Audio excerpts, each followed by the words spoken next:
Good morning. My name is Christina Freeman, and I'm joined today by Jennifer Gray and Catherine Shapiro. We are your school counselors at the OWL School, and we're here today to talk to you a little bit about suicide awareness and prevention. The first thing that I want to share with you today is a copy of the Hanover County Suicide Prevention Policy. Please pause this video for a moment, read the policy, and make sure you fully understand it. If you have any questions, please contact one of your school counselors. The goal of today's presentation is to help you understand the scope of youth suicide, identify the warning signs and risk factors, and to make sure that you know how to refer at-risk students. Before we get started today, let's go over some key terms.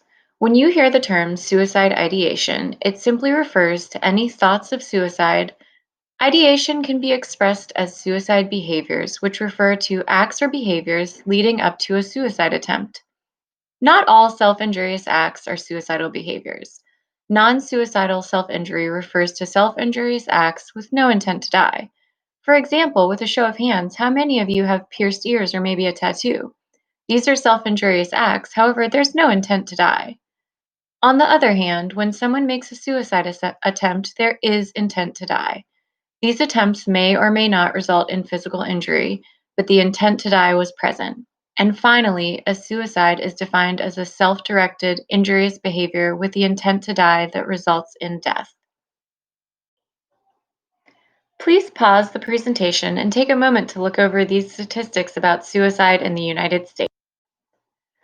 LGBTQ youth are 4 times more likely to attempt suicide than straight youth. Transgender people are 12 times more likely to attempt suicide than the general population. And suicide is the second leading cause of death among people aged 10 to 34.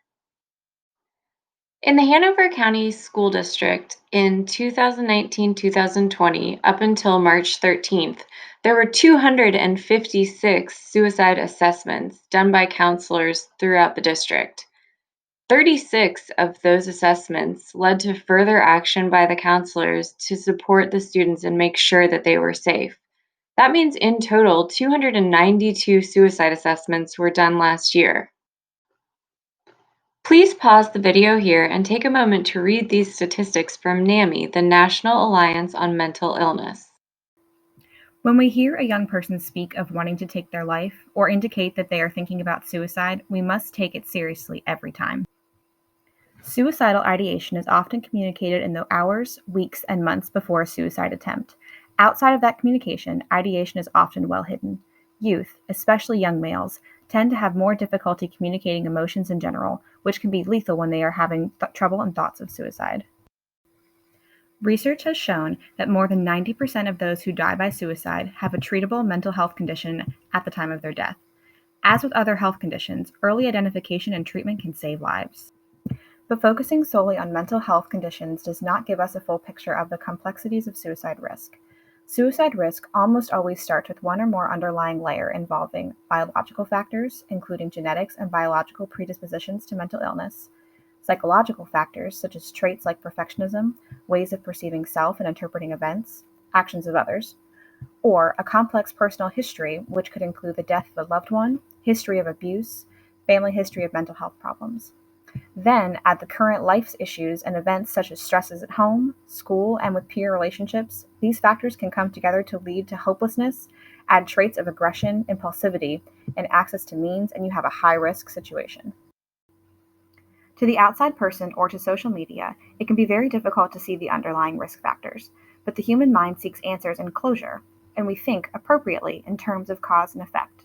So, in most cases, a suicidal act or completed suicide is attributed primarily to external factors with only glimpses of a more invisible but critical issue.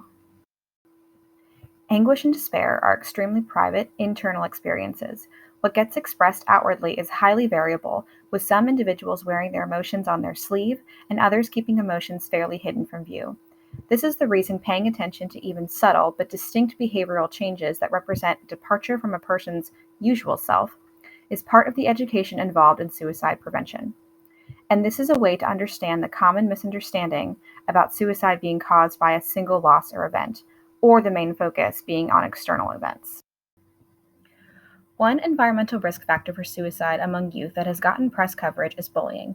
However, in shining a spotlight on the role that bullying possibly played in the death of a child, we overlook the students at greatest risk for suicide. Recent studies have shown that individuals who are both the bully and the victim are at greater risk than those who are victim alone. Studies have also found that among individuals who were bullied, only those exhibiting signs of depression or other mental health conditions also have thoughts of suicide. Each student is unique. It can be easy to chalk behaviors exhibited by students up to normal adolescent mood swings, laziness, a bad attitude, or immaturity. That's why it's so important for us to notify someone immediately if we feel like a student's behavior is masking a greater concern. Risk factors can be subtle to detect, and having lots of risk factors doesn't necessarily mean that someone is having thoughts of suicide. For example, high cholesterol and heart disease may run in your family, yet that doesn't mean that you have a heart disease or that you are currently having a heart attack. Risk factors are longer term issues that signal the need to be as proactive as possible when it comes to mental health. Warning signs are observable signs that someone may be at imminent risk for attempting suicide. Sometimes we will hear the warning signs and what is being said. We want to listen for statements such as, I should just kill myself. I've got no reason to live. Everyone would be better off without me. There's no way out of this. I can't live like this anymore. I can't take this pain anymore. Don't assume they're joking. Always start the conversation. A person's suicide risk is greater if a behavior is new or has increased, especially if it's related to a painful event, loss, or change. We want to look for increased alcohol or drug use, Google searches for suicide methods, acting recklessly, such as driving too fast, risky sexual behaviors, etc., withdrawing from usual activities, isolating from family and friends, such as going silent on social media. Individuals in distress can develop insomnia or can actually sleep more, appearing to hibernate. A sudden change in either direction is something to take notice of. Saying goodbye or giving away prized possessions is also a behavior we do not want to ignore. Increased aggression and picking fights is another warning sign that is often missed. If you have a teen who is normally easygoing and peaceful and all of a sudden becomes aggressive and violent, it's time to take notice. People who are considering suicide often display one or more of the following moods: depression, loss of interest, rage, irritability, humiliation, anxiety, shift in mood, including euphoria. How you can help a student at risk. Engage students to maintain open communication and trust. Identify students whose behavior suggests risk factors or warning signs. Report your concern to the appropriate school staff. Protective factors are not just the opposite or lack of risk factors. Rather, they are conditions that promote strength and resilience and ensure that vulnerable individuals are supported and connected with others during difficult times, which makes suicidal behaviors less likely. You are the eyes and ears in your classroom and in your building. If you have a concern about a student, please notify a school counselor, school social worker, or school psychologist immediately. Please do not wait 2 hours later. Don't wait till the end of the day. Once we are notified, an assessment on the student will be completed.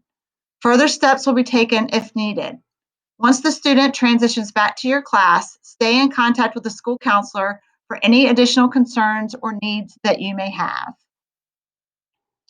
Please feel free to contact one of the online school counselors at the email addresses on this slide.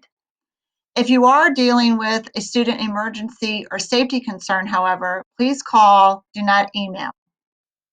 Our numbers are also listed on this slide. Feel free to reach out to us at any time if you have questions. Thanks so much.